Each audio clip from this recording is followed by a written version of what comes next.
Well, that was disappointing. I mean, just look what we have to compare it to. The previous episode was Rarity's first successful excursion outside the realm of creativity. The episode before that was the best Rarity episode, in my opinion. The previous map episode was amazing. Applejack and Rarity is a tried and true character dynamic, even if it is overused. Rarity had the only watchable key episode, and Noel Benvenuti wrote Mod Fucking Pie, the episode that was so good it launched this entire channel. And what was it that I said when I reviewed the Griffinstone episode? As long as the episodes turn out good, I'll ignore how shitty the castle is, or something like that.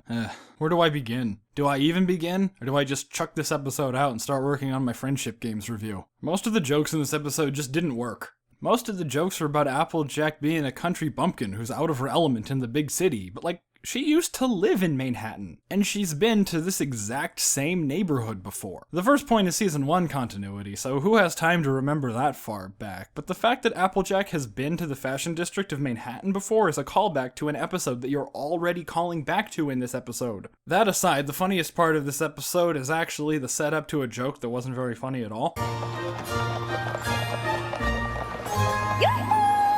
This top-down shot of Rarity crossing the street against the flow of traffic was just well done. It has a nice little musical cue, it doesn't overstay its welcome, and at this point in the story, we're led to believe that they're supposed to be crossing the street, so it's also furthering the plot. The scene of AJ crossing the road isn't the worst thing ever, but she takes the advice of "You've got to walk with speed and confidence" to mean sprint directly into some pony's face.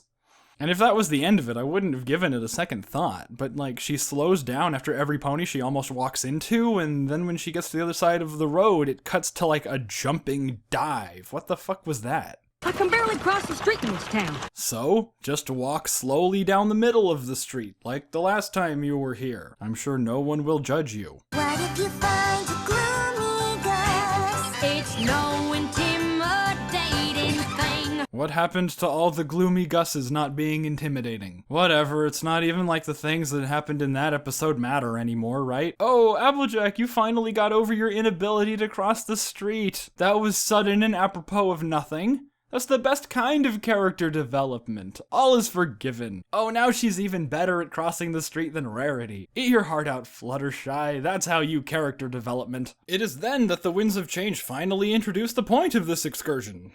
Darling, this is it! The contact on the flyer is Coco Palmel! Applejack, you remember that time we met Coco Palmel? Right, that was the exact same time that I had no problem walking around the fashion district of Manehattan. Hey, Applejack, you remember that time when you stuck to the fucking script? Line?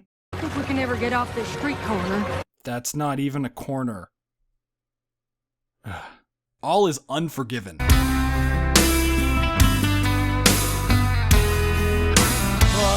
Rarity's reaction to Coco's response to the bet your boots idiom was pretty good, so...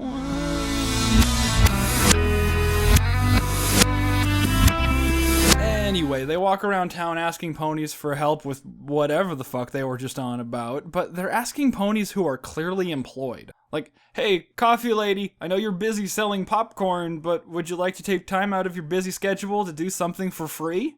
I got my own problems. You think I got hours to dedicate to some pony else's? Hey, assholes, just turn around. Ask that guy. I never ask any pony in a top hat to do something for charity. He won't lift a hoof until the ghost of Christmas future tells him to. As a result of their incompetence, Applejack decides to do everything herself, and we learn something very important. That Applejack is very bad at prioritizing. Hey, Applejack, fix the stage first. Out of the 3 ponies who you know are willing to help you, you're the only one who knows how to fix a stage. So, you fix the stage while Coco and Rarity are finishing the costumes, and then all 3 of you can work on the landscaping. I know that would have been counterproductive towards the moral of many hands making light work.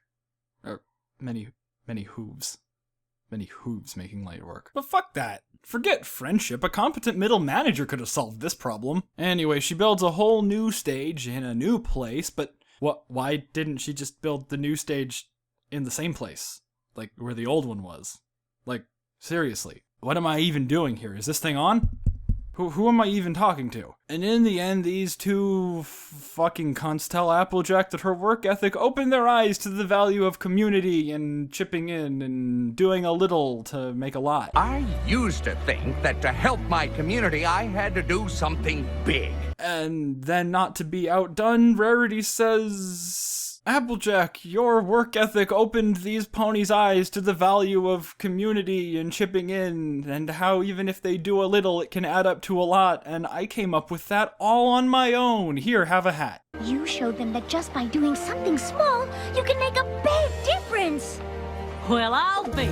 And then Applejack has this look on her face like, was that fucking bitch not listening? That's exactly what they just said. The end.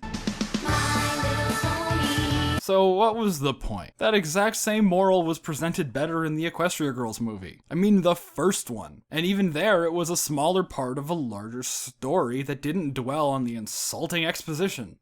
But at least we saw the return of beatboxing Rarity. Oh.